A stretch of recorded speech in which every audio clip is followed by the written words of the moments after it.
Hello everyone. आज हम बात करेंगे डीएनए के स्ट्रक्चर के बारे में और इसमें हम ये देखेंगे कि बेसिस कौन कौन सी हैं, न्यूक्लियोटाइड का कॉन्सेप्ट, पॉलीन्यूक्लियोटाइड का कॉन्सेप्ट जो कि इवेंचुअली बनाएगा डीएनए, और फिर हम आखिर में देखेंगे एक dinucleotide, nicotinamide adenine dinucleotide. Let's start. DNA में होती हैं 4 तरह की बेसिस जो कि डिवाइडेड है 2 ग्रुप्स में, प्यूरीन बेसिस और पायरीमिथीन बेसिस। आपके पास है एडेनिन, गुआनिन, साइटोसिन और थायमीन। इन सब पर जब आप गौर करें तो आप ये देखेंगे कि इन सब के पास है रिंग और इन सब के पास है नाइट्रोजन एटम।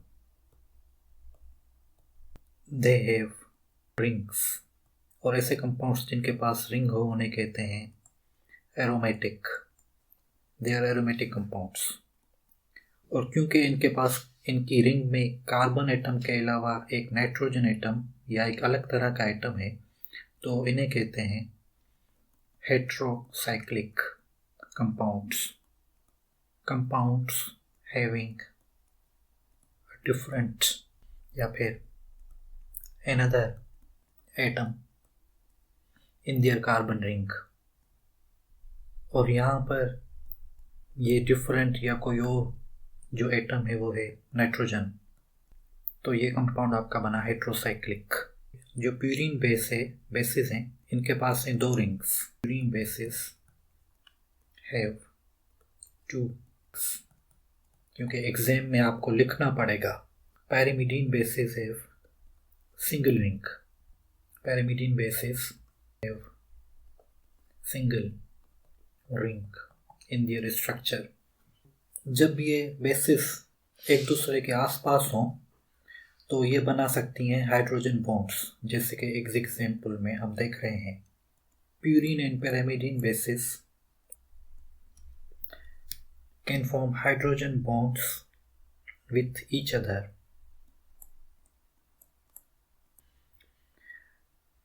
और यहाँ पर आप ये देख रहे हैं कि एडेनिन हमेशा बेस पेयर होगा थायमीन के साथ और गुआनिन हमेशा बेस पेयर होगा साइटोसिन के साथ। एडेनिन विल ऑलवेज, क्योंकि आपको एग्जाम में ये बातें लिखनी होगी तो आप अपनी राइटिंग पे काम करना शुरू करें। Adenine will always base pair with thymine. Cytosine है वो हमेशा बेस पेयर होगी विथ गुआनिन। और यहाँ हम ये देख रहे हैं कि एडेनिन और थायमीन के बीच में है 2 हाइड्रोजन बॉन्ड्स, जबकि गुआनिन और साइटोसिन के बीच में है 3 hydrogen bonds. There are 2 hydrogen bonds between adenine and thymine and there are 3 hydrogen bonds between cytosine and guanine। अब हम देखें न्यूक्लियोटाइड का कंसेप्ट। अब इनमें से कोई बेस जुड़े एक शुगर के साथ, और यहाँ पर शुगर है पेंटोज शुगर, और उसके साथ हो एक फॉस्फेट ग्रुप भी, तो ये बनाएगा न्यूक्लियोटाइड। अगर हम ये एग्जाम्पल लें कि यहाँ पर जुड़ा हुआ है एडेनिन, तो ये बनाएगा एडिनोसिन मोनोफॉस्फेट।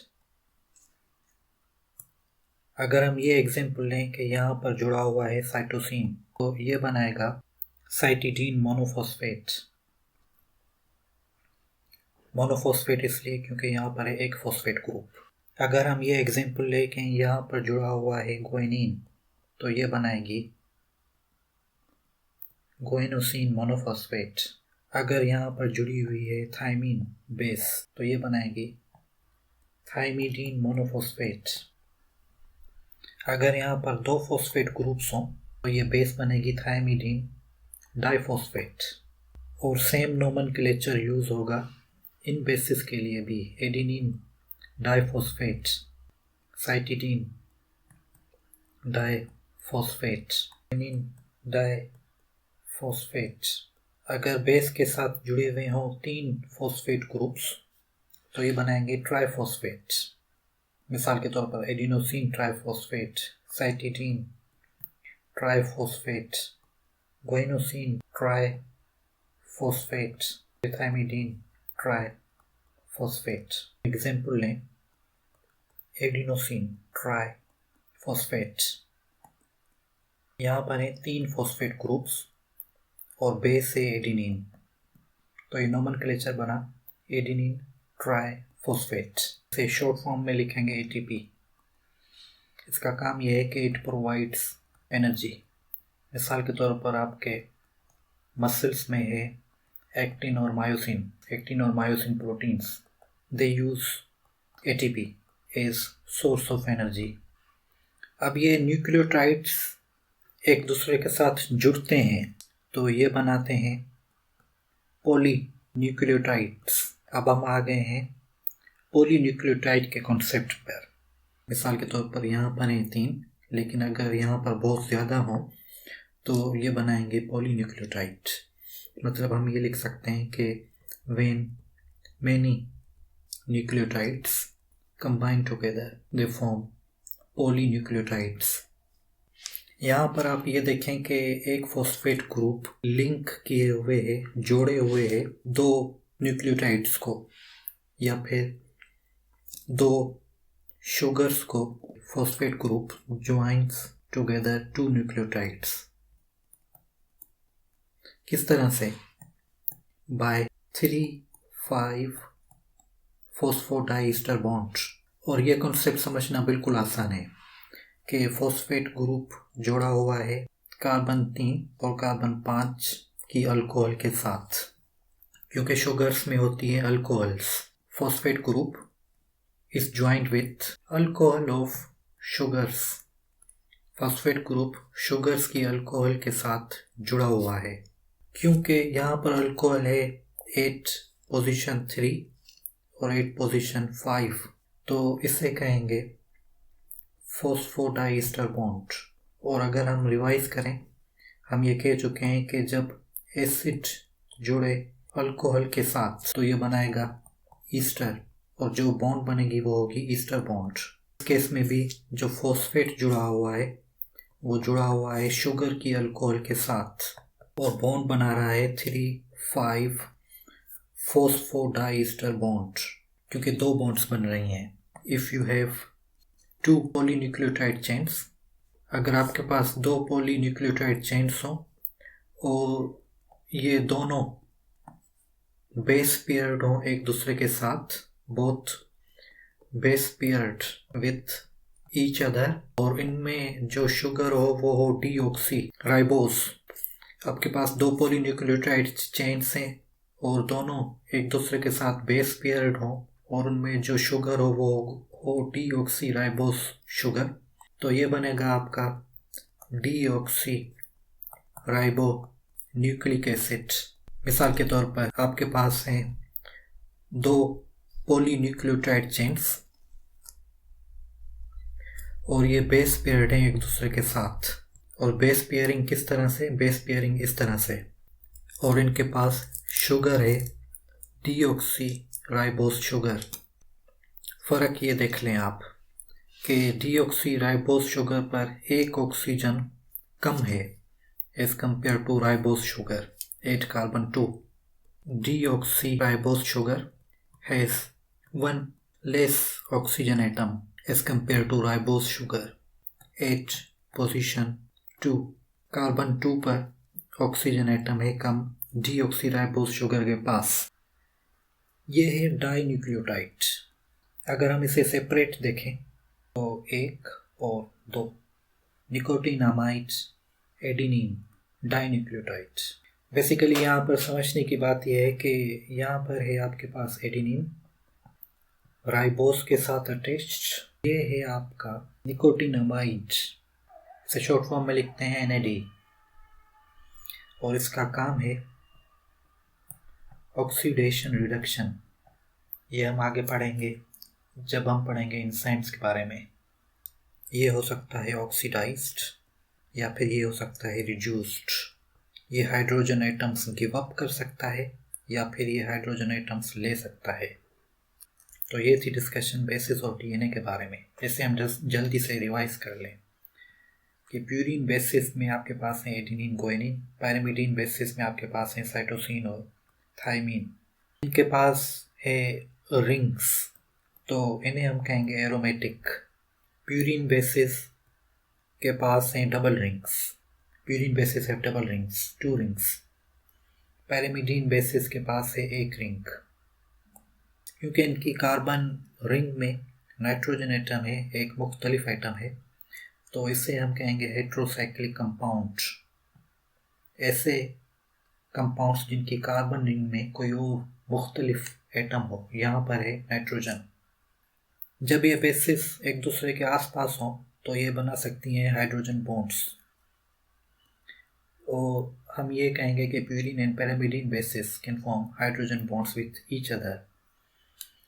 एडेनिन हमेशा ज्वाइन होगा थायमीन के साथ और ये बनाएगा 2 हाइड्रोजन बॉन्ड्स।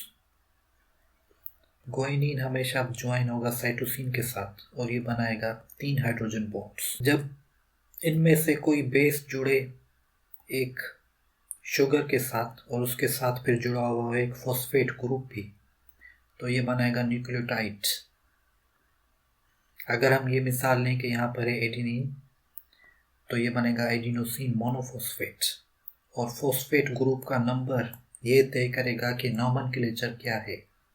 अगर 3 फॉस्फेट ग्रुप्स हैं तो एडिनोसिन ट्राइफॉस्फेट, और फिर सेम नॉमेनक्लेचर यूज होगा अगर डिफरेंट बेसिस ज्वाइन हुई हो। तो यहाँ पर हमने एग्जांपल देखी एडिनोसिन ट्राइफॉस्फेट की, जिसके पास है 3 फॉस्फेट ग्रुप्स।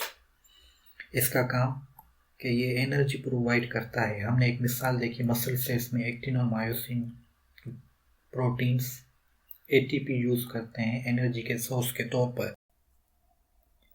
और पॉलीन्यूक्लियोटाइड्स तब बनते हैं जब बहुत ज़्यादा न्यूक्लियोटाइड्स एक दूसरे के साथ जुड़े हुए हों फॉस्फोडाइस्टर बॉन्ड की वजह से।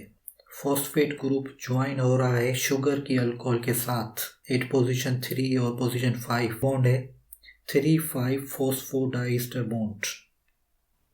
क्योंकि पहले हम ये पढ़ चुके हैं कि जब एसिड जुड़े अल्कोहल के साथ तो वो बनाएगा ईस्टर, या फिर बॉन्ड बनेगी ईस्टर बॉन्ड। यहाँ पर आप देख लें कि ये जो फॉस्फेट ग्रुप है ये जुड़ा हुआ है कार्बन 3 की अल्कोहल और कार्बन 5 की अल्कोहल के साथ, और ये लिंक किए हुए हैं 2 न्यूक्लियोटाइड्स को एक दूसरे के साथ। एक फॉस्फेट ग्रुप जोड़ रहा है 2 न्यूक्लियोटाइड्स को एक दूसरे के साथ। अगर आपके पास 2 पॉलीन्यूक्लियोटाइड चेन्स हों और दोनों चेन्स बेस पेयर्ड हों एक दूसरे के साथ, और उन चेन्स में हो डीऑक्सीराइबोस शुगर, तो ये बनाएगा डीऑक्सीराइबोन्यूक्लिक एसिड। मिसाल के तौर पर एक एग्जाम्पल में आपके पास हैं 2 पॉलीन्यूक्लियोटाइड चेन्स जो कि बेस पेयर्ड हैं एक दूसरे के साथ, तो ये बना रही हैं डीएनए। तो यहाँ पर हमने देखा राइबोस और डीऑक्सीराइबोस का फ़र्क कि डीऑक्सीराइबोस शुगर के पास एक ऑक्सीजन एटम कम है राइबोस शुगर के as compare to ribose sugar. Nicotinamide adenine dinucleotide, यहाँ पर 2 न्यूक्लियोटाइड्स एक दूसरे के साथ जुड़े हुए हैं। आपके पास है एडेनिन इस बेस, और उसके अलावा आपके पास है निकोटिनामाइड जो कि है पायरिटीन बेस। ये ऑक्सीडेशन रिडक्शन में हेल्प करता है, और इसके बारे में हम ज़्यादा तब बात करेंगे जब हम पढ़ेंगे एंजाइम्स के बारे में। See you next time.